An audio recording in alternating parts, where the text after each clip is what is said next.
What happens when prejudice collides with power at 35,000 feet? On a routine flight from New York to Geneva, a senior flight attendant sees a black woman sitting in the most exclusive seat in first class and makes a snap judgment. This woman doesn't belong here. She launches a campaign of condescension and thinly veiled racism, publicly humiliating the passenger and accusing her of not being able to afford her ticket.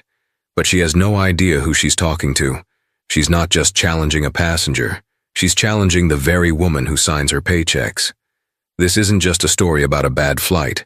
It's about a life-altering moment of karma, where one woman's prejudice brings her entire world crashing down. Stay tuned to find out what happens when the flight attendant learns she's trying to kick the owner of the airline off her own plane. The hum of the Boeing 777 was a familiar lullaby to Dr. Evelyn Reed. It was the sound of progress, of connection, of her life's work.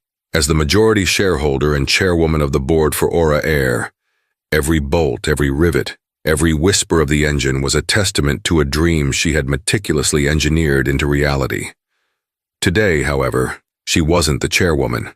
She was just a passenger in seat 1A, a quiet woman in a charcoal gray cashmere travel suit, hoping to catch a few hours of sleep before a grueling series of meetings in Geneva. Her journey to this seat had been long, paved with degrees in aerospace engineering and business, sleepless nights, and boardrooms dominated by men who initially saw her as a novelty. She'd built Aura Air from a struggling regional carrier into a transatlantic luxury brand, known for its service and innovation. She made it a point to fly her own airline regularly, unannounced, to experience it as a customer. It was the best way to get an unfiltered view of her company's operations. The first-class cabin of Aura Air's flagship flight, AA 712 from JFK to Geneva, was her sanctuary. It was a space she had personally helped design, with privacy pods, lie-flat beds, and a muted color palette of cream and soft gold. As passengers boarded, a quiet efficiency was in motion. A young, eager flight attendant named Ben Carter offered her a pre-departure glass of champagne with a warm, genuine smile. "Welcome aboard, Dr. Reed," he said, having briefly glanced at the passenger manifest. He didn't know who she was, only the name on the ticket. To him, she was a respected passenger, and he treated her as such. Evelyn smiled back. "Thank you, Ben. Just water for me, please." As Ben turned to fulfill her request, another figure emerged, moving with an air of practiced, almost weary authority. This was Susan Miller, the flight's purser. She was a woman in her late 50s, with a blonde bob so rigidly sprayed it seemed immovable. She'd been flying for nearly 30 years, and her crisp uniform couldn't hide the faint lines of bitterness etched around her mouth. She saw the industry change, the planes get fancier, and the new generation of crew like Ben, who she felt lacked the proper gravitas for the job. Susan's eyes swept the cabin, her internal ledger taking stock of each passenger. A tech CEO she recognized from a magazine in 3B, an elderly couple, obviously old money in 2D and 2F. And then her eyes landed on Evelyn in 1A. She didn't see a woman in an expensive, understated travel suit. She didn't see the quiet confidence or the high-level technical documents Evelyn was reviewing on her tablet. Through the clouded lens of her own prejudices, Susan saw a black woman sitting in the most expensive seat on the plane, and her mind, steeped in years of unspoken biases, drew a simple, ugly conclusion. She doesn't belong here. It started with a microaggression, a small pebble that would soon start an avalanche. While Ben was returning with Evelyn's water, Susan intercepted him. "I'll take that," she said, her voice low and sharp. She approached Evelyn, placing the water down without the small coaster Ben would have used. She didn't make eye contact. "Ma'am," Susan began, her tone clipped and impersonal, a stark contrast to the warmth Ben had shown. "I'll need to see your boarding pass." Evelyn looked up from her tablet, a flicker of surprise in her eyes. It was an unusual request after a passenger was already settled. "Of course," she said, her voice even. She reached into her Hermes carry-on, a detail Susan missed or chose to ignore, and produced the paper pass. Susan took it, her eyes scanning it not for verification but for a flaw. She scrutinized the name, the seat number, the confirmation code. Finding nothing amiss, she handed it back, a flicker of disappointment on her face. "Fine," she muttered before turning her attention to another passenger with a saccharine, sweet smile. "Mr. Henderson, can I get you started with some warm nuts?" Evelyn watched her go, a familiar, weary feeling settling in her stomach. She had encountered people like Susan her entire life, gatekeepers of spaces where they felt people like her didn't belong. She took a slow sip of her water, hoping it would be the end of it. She had $1 billion deal to finalize in Geneva. She didn't have the energy for this. But Susan wasn't done. Over the next 30 minutes, as the final passengers boarded and the cabin doors were prepared for closing, she made her presence around seat 1A known. She loudly instructed another passenger on how to use the overhead bin, positioning herself right beside Evelyn. She rechecked Evelyn's seatbelt, pulling it tighter than necessary. Each action was a small, pointed intrusion, designed to make Evelyn feel scrutinized and out of place. Ben noticed. He saw the targeted behavior, the cold shoulder given to the passenger in 1A while others were treated with fawning attention. He felt a knot of anxiety tighten in his chest. He'd heard whispers about Susan from other crew members, that she could be difficult, especially with certain passengers. Now he was seeing it firsthand. The final passenger to board was a man in a rumpled suit, flustered and apologetic. Susan directed him toward the economy cabin with a dismissive wave. As she walked back to the front galley, she passed Evelyn's seat one more time. She paused, leaning in conspiratorially. "You know," Susan said, her voice a low, condescending murmur, "if you're more comfortable, we can see if there's a seat available for you in the premium economy cabin. It's still very nice, and probably more suitable." The implication was as clear as it was insulting. It wasn't about comfort. It was about cost. It was about color. Evelyn met her gaze, her expression unreadable. She held the older woman's eyes for a long moment, the hum of the engines the only sound between them. "I am perfectly comfortable where I am," she said, her voice dangerously quiet. "But thank you for your concern." The battle lines had been drawn, and Susan Miller, fueled by a confidence born of ignorance, had no idea she was about to wage war against the Queen in her own castle. The plane ascended smoothly, breaking through the clouds into the vast blue emptiness of the upper atmosphere. Below, New York City glittered and then vanished. Inside the first-class cabin of AA 712, the soft clinking of cutlery and glass began as the meal service commenced. Ben Carter, trying to smooth over his superior's hostility, approached Evelyn with a menu and a broad, apologetic smile. "Dr. Reed, my apologies for the delay," he said warmly. "Our menu tonight features a pan-seared halibut or a filet mignon. The chef highly recommends the filet." "The filet sounds wonderful, Ben. Thank you," Evelyn replied, her tone gracious. She appreciated the young man's effort to do his job correctly, to treat her with the dignity every passenger deserved. For a moment she allowed herself to relax, hoping Susan had exhausted her petty campaign. She was wrong. Susan emerged from the galley, having overheard the exchange. She strode over, bypassing Ben and addressing Evelyn directly. "The filet mignon is a very popular choice," she said, her smile not reaching her eyes. "I'll just need to see your boarding pass again to confirm your meal selection." This was absurd. Meal selections were not tied to re-verification of a boarding pass. Ben froze, the wine bottle in his hand suddenly feeling like a lead weight. Mr. Coleman, the businessman in seat 2B, who was reading the Wall Street Journal, lowered his paper slightly, an incredulous frown forming on his face. Evelyn placed her napkin on her side table, her movements slow and deliberate. The calm she had maintained was beginning to fray, replaced by a cold, hard anger.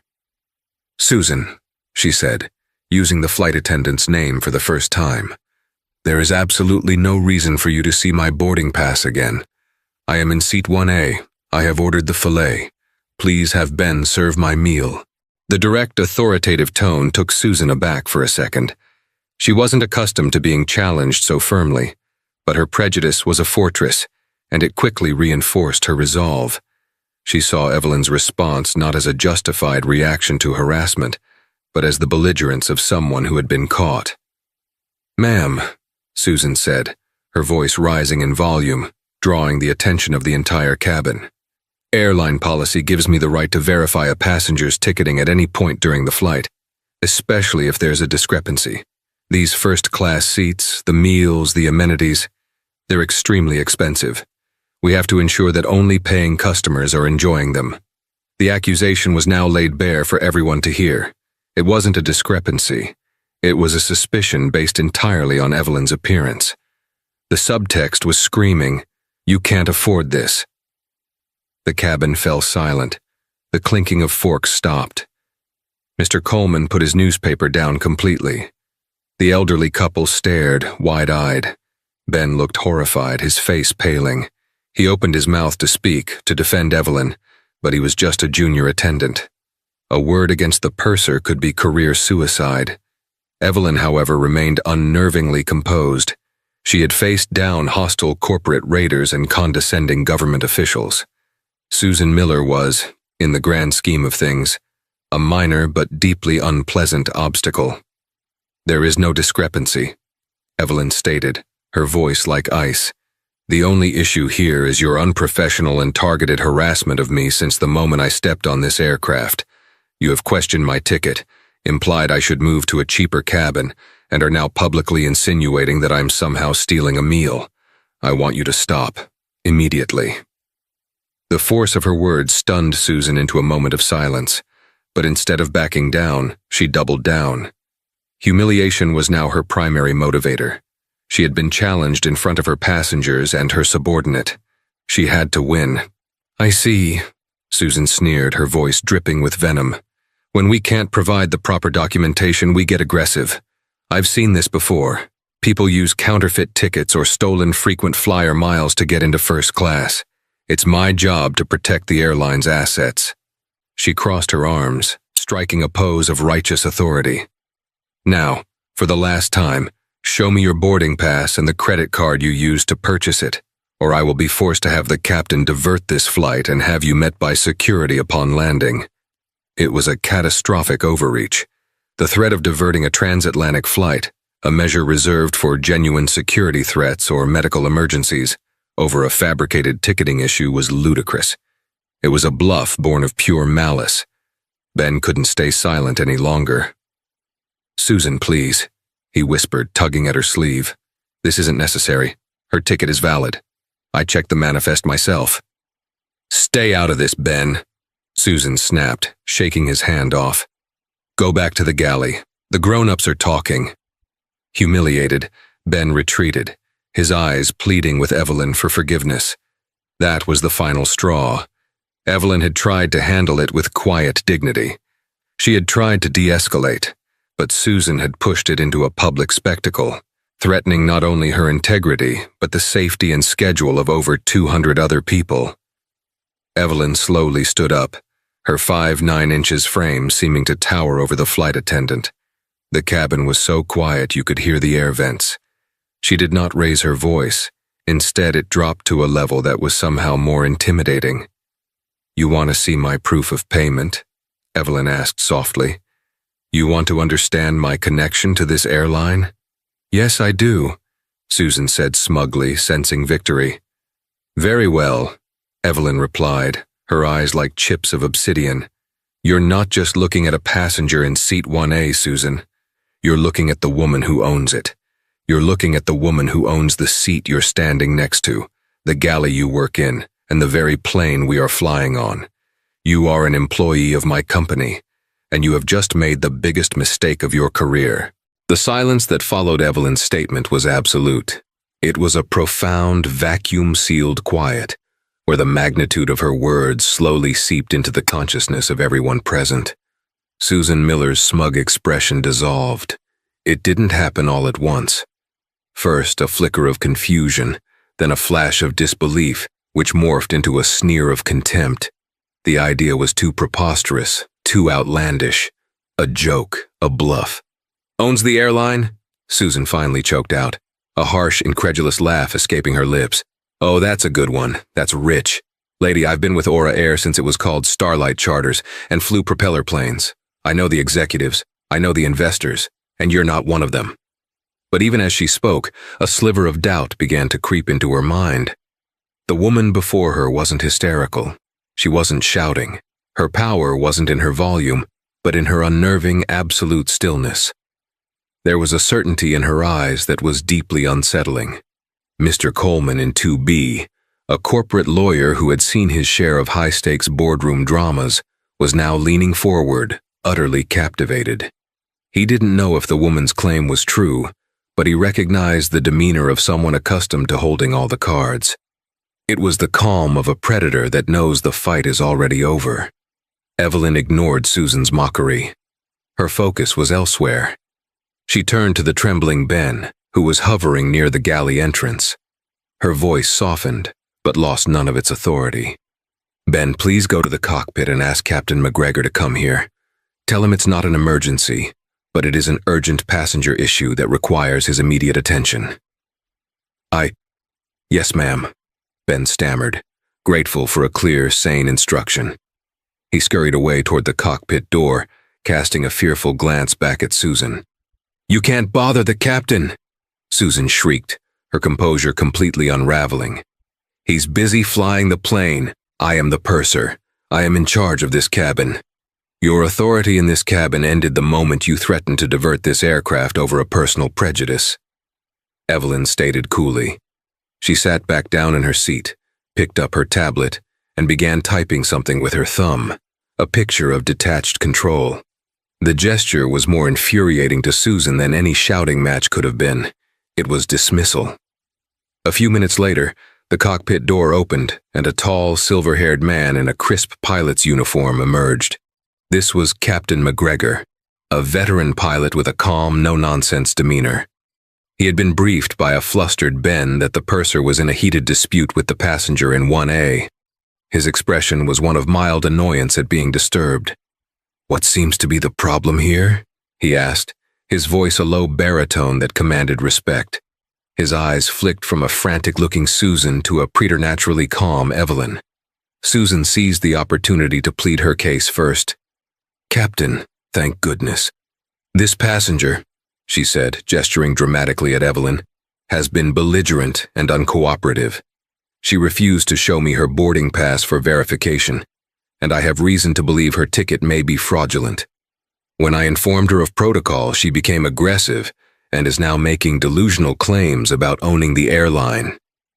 Captain McGregor listened patiently, his expression unreadable. He then turned to Evelyn. Ma'am, is this true? Did you refuse to show the purser your boarding pass? Evelyn looked up from her tablet, her gaze direct and steady. Captain, I showed Miss Miller my boarding pass when she first requested it, shortly after I boarded.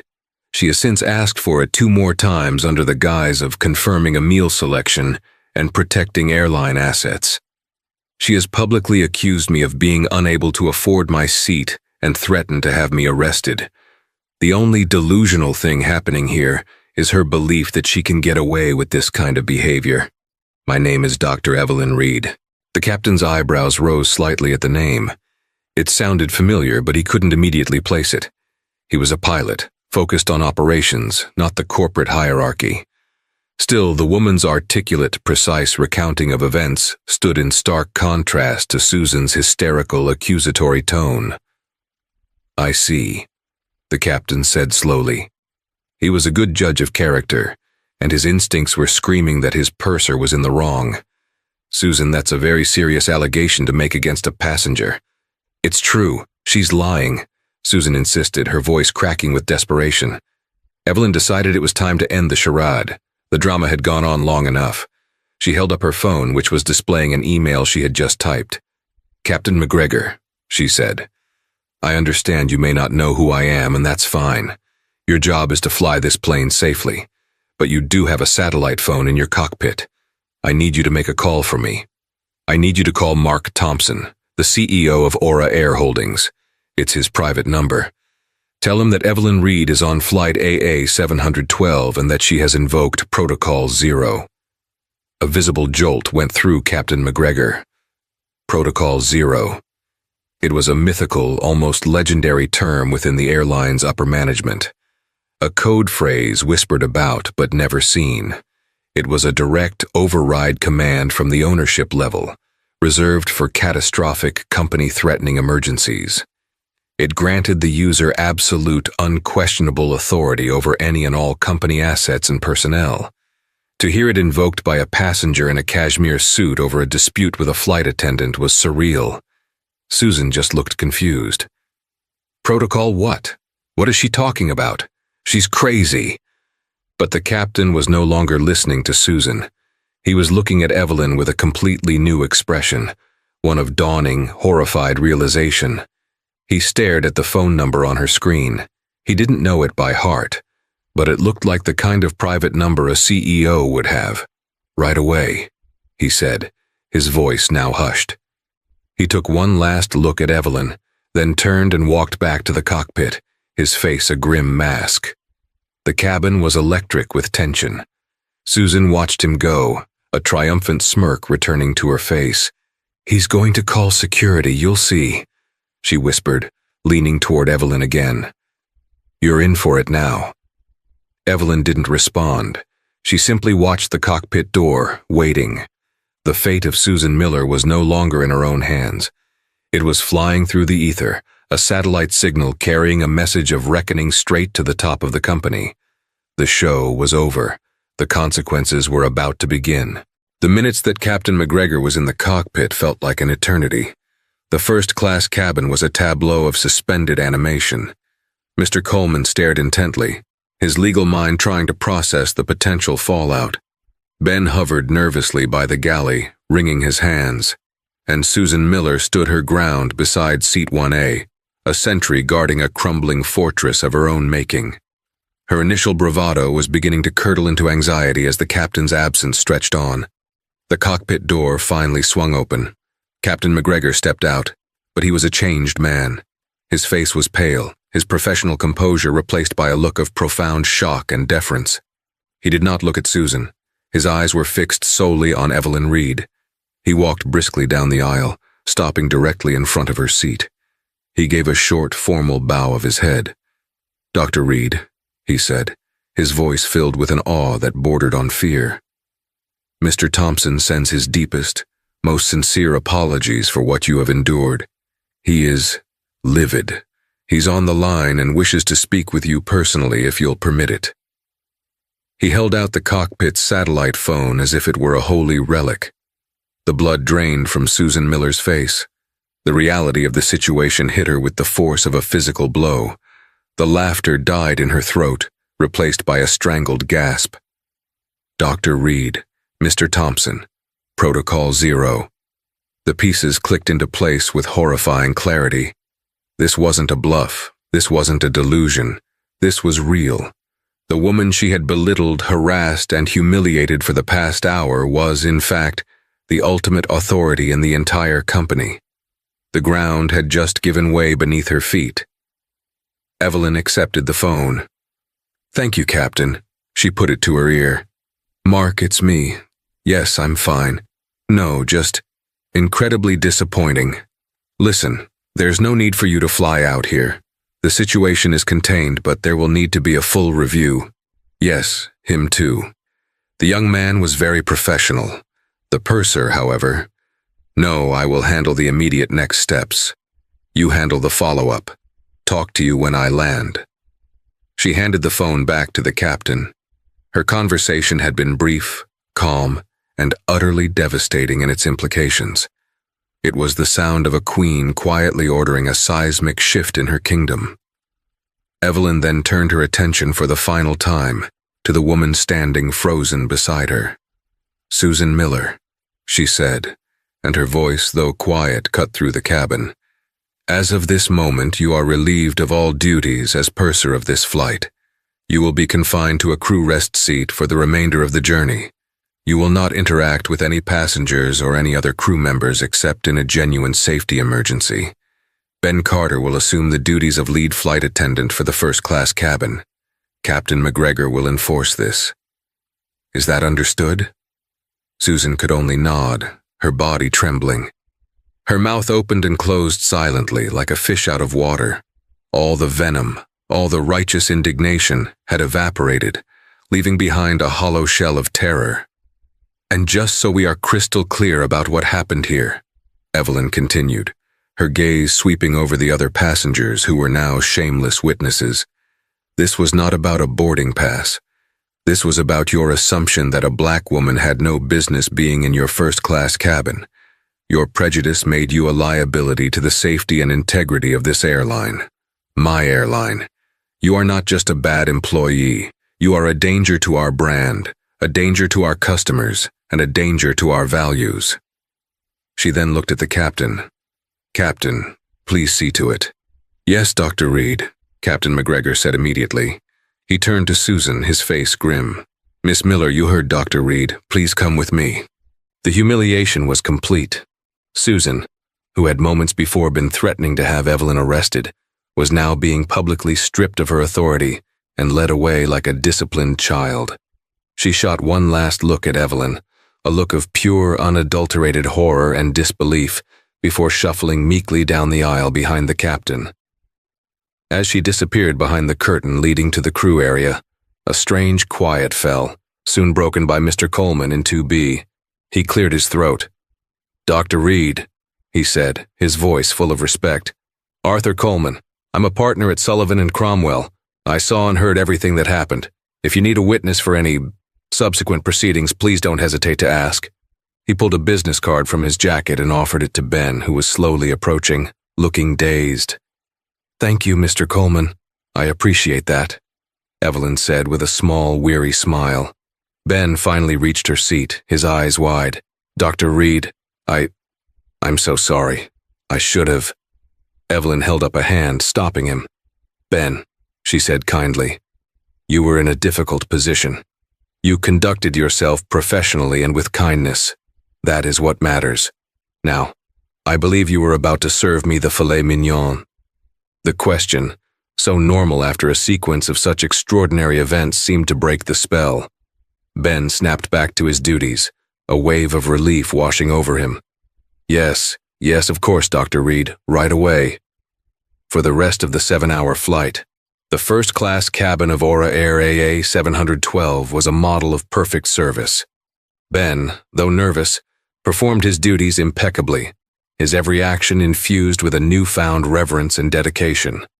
The other passengers spoke in hushed tones, occasionally glancing at the woman in 1A who read her technical documents as if nothing had happened. But everything had happened. Upon landing in Geneva, the jet bridge connected with a soft bump. Evelyn gathered her belongings. As she stepped into the doorway, she was not met by the usual ground crew. Awaiting her was a small delegation of serious-looking men in sharp suits, led by Aura Air's European Operations Director. Dr. Reed, the director said, rushing forward. Welcome to Geneva. We were alerted by Mr. Thompson. Your car is waiting on the tarmac. Please allow us. As they escorted her down a private set of stairs to a waiting black sedan, Evelyn glanced back at the jet bridge. She saw another small group waiting just outside the plane's door. 2 were from airline security, and 1 was a stern-faced woman she recognized as the head of European Human Resources. They were waiting for Susan Miller. Her career with Aura Air was over. The hard part of her karma was just beginning. For Susan Miller, the landing in Geneva was not an arrival but an amputation. The moment the main gear touched the tarmac with a gentle chirp, a sense of finality settled over her. She was led from the crew rest area by Captain McGregor, whose face was a mask of cold professionalism. He didn't speak to her. He simply gestured for her to precede him. As she stepped through the curtain back into the first-class cabin, a wave of nausea washed over her. The passengers were preparing to deplane, and every eye seemed to find her. She saw Mr. Coleman look at her not with anger, but with a kind of detached pity that was somehow worse. She saw Ben, who quickly looked away, his face a portrait of misery and fear. She was a ghost at her own funeral. She was not allowed to exit onto the jet bridge with the rest of the crew. Instead, she was directed to a separate door, where two grim-faced men in Aura Air security uniforms were waiting. They escorted her through the echoing, sterile service corridors of the airport, a maze of concrete and humming machinery far from the polished luxury of the terminals. Her heels, once a symbol of her authority as she strode down the aisle, now clicked a pathetic, lonely rhythm on the concrete floor. The office they took her to was small and suffocating, smelling faintly of stale coffee and industrial cleaner. Seated behind a metal desk was a chic, severe-looking woman. This was Genevieve Dubois, Aura Air's head of European human resources. Her expression was utterly devoid of sympathy. "Susan Miller," Genevieve began, her voice crisp. "Please sit." It was not an invitation. It was a command. Susan sank into the hard plastic chair, her body trembling. She opened her mouth to speak, to launch into the defense she had been rehearsing in her head. A tangled story of a difficult passenger, a misunderstanding, a security protocol gone wrong. "Before you begin," Genevieve said, holding up a perfectly manicured hand, "let me be clear about the situation. I have a full report from Captain McGregor. I have a preliminary statement from Flight Attendant Ben Carter. And most significantly, I have a 2-page time-stamped email from Mr. Arthur Coleman of the law firm Sullivan and Cromwell, who was a witness in Seat 2B. His account corroborates Dr. Reed's version of events in every single detail." The name of the prestigious law firm hung in the air, a testament to the caliber of witness and victim Susan had chosen. Her fabricated defense crumbled before she could even voice it. "Based on these reports," Genevieve continued, her eyes like chips of ice, "you are hereby terminated from your employment with Aura Air, effective immediately. Your actions on Flight AA 712, including repeated harassment of a passenger based on racial bias, creating a hostile environment for passengers and crew, and fraudulently threatening the diversion of an aircraft, constitute gross misconduct. This termination is for cause." Susan finally found her voice, a weak, desperate croak. "For cause? Genevieve, I have 30 years with this airline. 30 years. My pension. My record. Your 30 years of service bought you a fair process, which you are receiving now," Genevieve countered smoothly. "They did not buy you immunity from consequences. Your record, upon review, shows 2 prior passenger complaints for behavior described as curt and dismissive. They were warnings you clearly did not heed. As this is a termination for cause, you forfeit any and all severance pay. You will be paid for your hours worked this cycle and any accrued unused vacation time as required by law, but nothing more. Your pension status will be reviewed by our legal team, but I must advise you that clauses regarding termination for gross misconduct may significantly impact your eligibility." She pushed a small box across the desk. "Your crew ID, your access badges, and your service wings. Now, please." This was the ultimate humiliation. With trembling fingers, Susan unpinned the small golden wings from her lapel, the symbol of her career, her identity, her life. She had polished them that very morning. Now they felt like cheap trinkets. She placed them in the box alongside her IDs, the lid closed with a soft, final click. "A ticket has been booked for you back to New York. It departs in 3 hours," Genevieve said, standing up to signal the meeting was over. "It is in the economy cabin on a partner airline. Our security personnel will escort you to the gate. Goodbye, Miss Miller." The 9-hour flight home was a descent into a personal hell. Crammed into a middle seat between a snoring man and a fidgety student, Susan was a prisoner of her own thoughts. The cabin was a torture chamber of reminders, the scent of the meal service she would never again conduct, the chime of the call button she would never again answer with authority, the professional smiles of the flight attendants who seemed impossibly young and happy. She saw herself in them, a ghost of a past life, and hated them for it. In her mind, she was the victim. Evelyn Reed had been a trap, a test designed for her to fail. Ben was a traitor. The captain was a coward. She wrapped her bitterness around herself like a thin, cold blanket, the only comfort she had left. Landing at JFK was a disorienting shock. There was no crew bus, no friendly faces, no shared hotel van. There was only the anonymous crush of the arrivals hall and the cold reality of the subway ride back to her apartment in Queens. The next morning, the real consequences began to cascade. Her direct deposit from Aura Air, the financial bedrock of her life, was absent. An email from HR, brutally efficient, detailed the termination of her health insurance. Her landlord, a man who had always been friendly when her rent was on time, left a curt voicemail asking about this month's payment. Panic set in. She polished her resume, omitting the real reason for her departure from Aura Air, and began applying for jobs. The airline industry was all she knew. It had to work. Her first interview was with a legacy U.S. carrier. The hiring manager was polite, but his eyes were guarded. "It says here you left Aura Air after a long and distinguished career," he said. "Why the change?" "I felt it was time for a new challenge, to bring my experience to a new team," Susan recited, the lie feeling flimsy and thin in the quiet room. The manager smiled a tight, knowing smile. "We'll be in touch." The rejection email arrived before she even got home. Her second interview with a low-cost carrier was more blunt. The hiring manager, a woman half her age with a nose ring, scrolled through something on her tablet as Susan spoke. "Look," the manager interrupted, not unkindly, "I'm going to be straight with you. The industry is smaller than you think. The story about the flight to Geneva, about the passenger who owned the airline, it's out there. We can't risk that kind of liability. I'm sorry." The words hit her like a physical blow.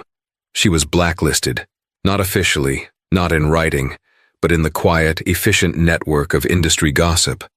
The career she had dedicated her life to was hermetically sealed off from her, forever. Desperation led to humiliation. Her savings evaporated. The eviction notice came. She sold her stylish furniture for pennies on the dollar, the pieces she'd proudly bought to show she was more than just a flight attendant. Her final indignity was packing her life into cardboard boxes under the curious stares of her neighbors, moving into a cramped third-floor walk-up in a neighborhood that buzzed with the constant sirens she used to fly high above. Her new job was at a 24-hour convenience store called the Port Stop, a greasy spoon near the bus terminal. Her uniform was a faded blue polo shirt that perpetually smelled of fryer oil. Her world, once measured in continents and time zones, had shrunk to a 300-square-foot space with sticky floors and flickering fluorescent lights. She was no longer a purser. She was the woman who mopped up spilled sodas and restocked cigarettes at 3 a.m. One rainy Tuesday night, deep into a monotonous shift, a young woman rushed in, shaking water from her coat. She was a black woman, maybe in her late 20s, wearing hospital scrubs, her face etched with exhaustion. She grabbed a carton of milk and a loaf of bread, placing them on the counter. When she opened her wallet, she was $1 short. "Oh God," the woman sighed, her shoulders slumping. "I'm so sorry, I thought I had more cash. Can you put one back? It's been a long shift." The old Susan would have reacted with immediate suspicion and annoyance. The old Susan would have snatched the bread back, her face a mask of rigid impatience. But tonight, staring at this woman's tired face, something inside her broke. She saw not a problem customer, but a reflection of a world she had never bothered to understand. A world of people who were not jetting off to Geneva, but were just trying to get through the night. Susan looked at the milk, then at the woman. For the first time in what felt like a lifetime, she wasn't thinking about rules or status or who belonged where. She just felt tired, so incredibly tired. She pushed the bread back toward the woman. "Don't worry about it," she mumbled, her voice raspy. "Just take it." The woman's tired face broke into a grateful smile. "Really, thank you. Thank you so much."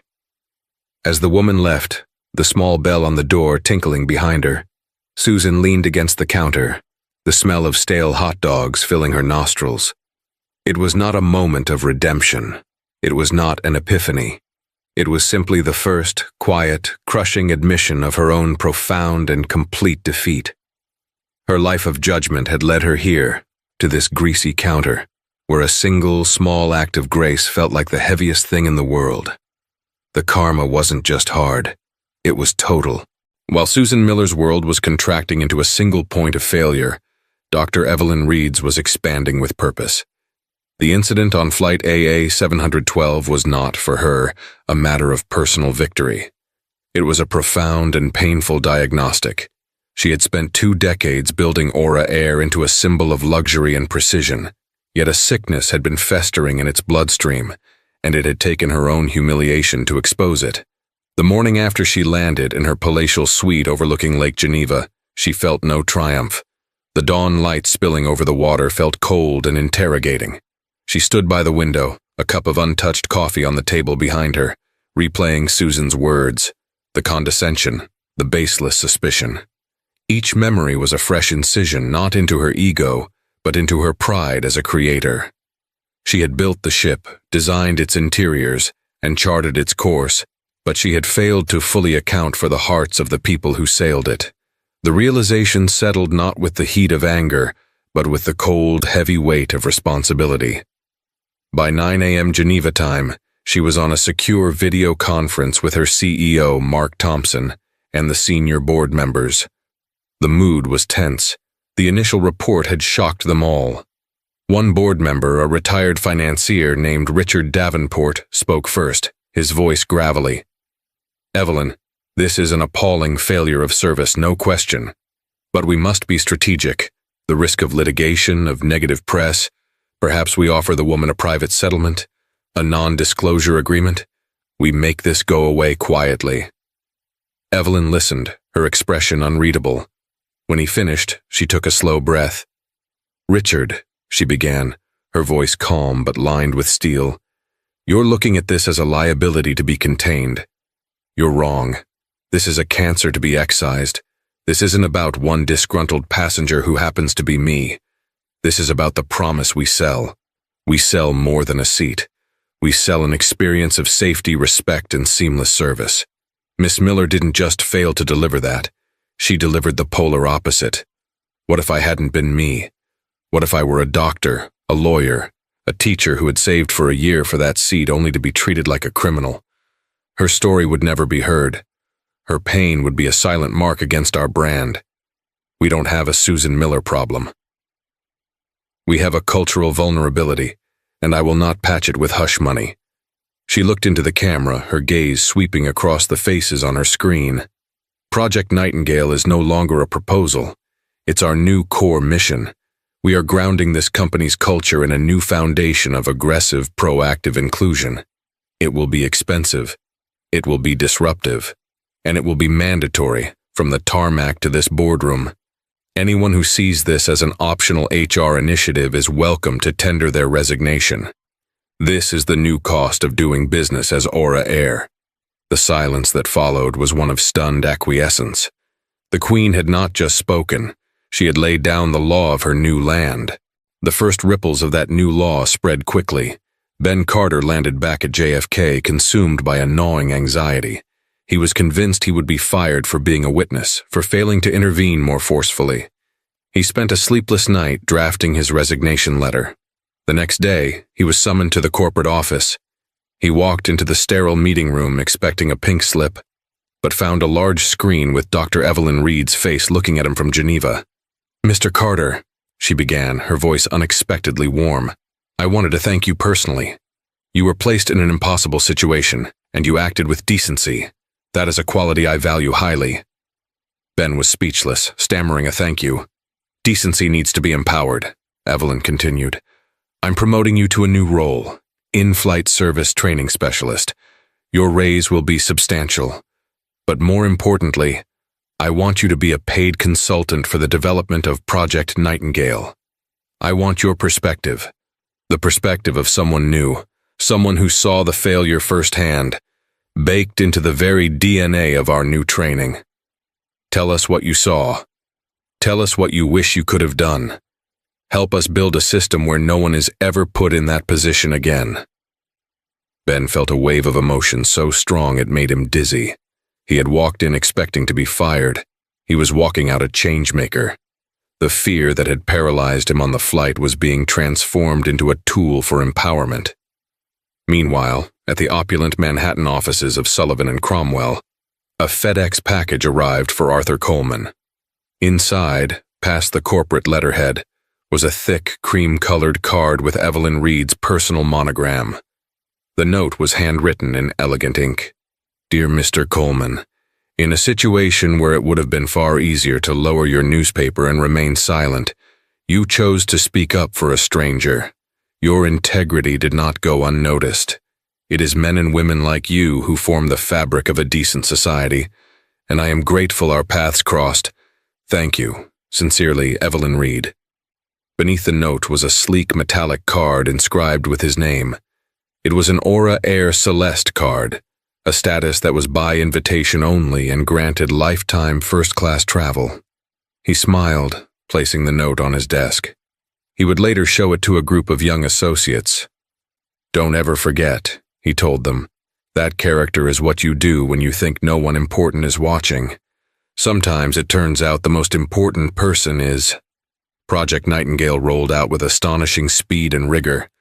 It was not a series of dull PowerPoint slides. It was a visceral, immersive experience. In workshops, flight crews were put into simulations run by actors. One scenario, titled Echoes of AA 712, replicated the incident with terrifying accuracy. Crew members were forced to play the roles of Susan, Evelyn, and the witnessing passengers. They felt the discomfort, the tension, the injustice. It sparked fierce debates.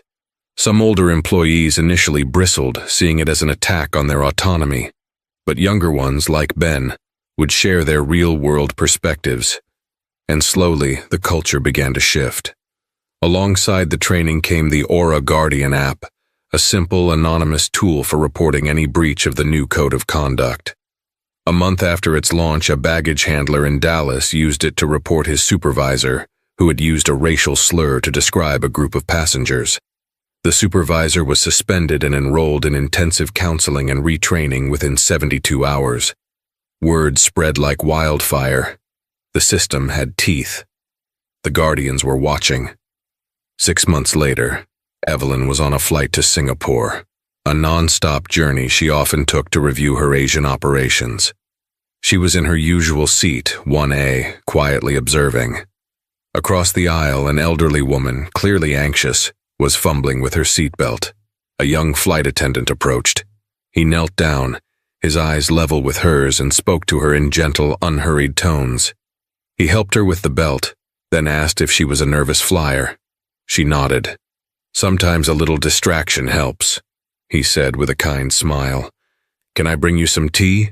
And I'll walk you through my favorite movies on our entertainment system. The comedies are especially good for bumpy bits. He didn't know that the chairwoman of the board was watching him. He was not performing for a superior. He was simply performing his job as he had been trained to, with a foundation of genuine empathy. Evelyn felt a warmth spread through her chest that had nothing to do with the cabin temperature. This was the result. This small, perfect moment of human connection was the antithesis of Susan Miller's curdled suspicion. To achieve this, the other had to be purged. She thought of Susan, not with lingering anger, but with a kind of clinical finality. Susan wasn't just a rogue employee. She was a vestige of an old world, a world of lazy prejudices and unearned authority. She was a product of a system that Evelyn herself had now dismantled and rebuilt. Looking out the window at the deep, star-dusted blackness of the night sky, Evelyn didn't just see a reflection of the quiet, peaceful cabin. She saw a reflection of her resolve. The work of building a truly great company, like the work of building a just world, was not a single act of creation. It was a process of relentless refinement, of constant vigilance, of choosing again and again to empower the better angels of our nature. The flight was smooth. The journey was far from over.